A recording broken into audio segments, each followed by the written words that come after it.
يا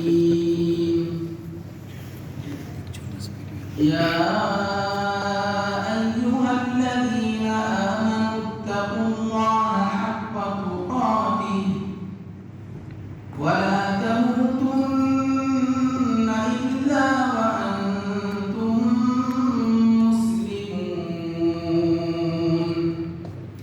واعتصموا بحبل الله جميعا ولا تفرقوا واذكروا نعمة الله عليكم إذ كنتم أعداء فألف بين قلوبكم واذكروا نعمة الله عليكم إذ كنتم أعداء فألف بين قلوبكم فأصبحتم بنعمته إخوانا وكنتم على شفا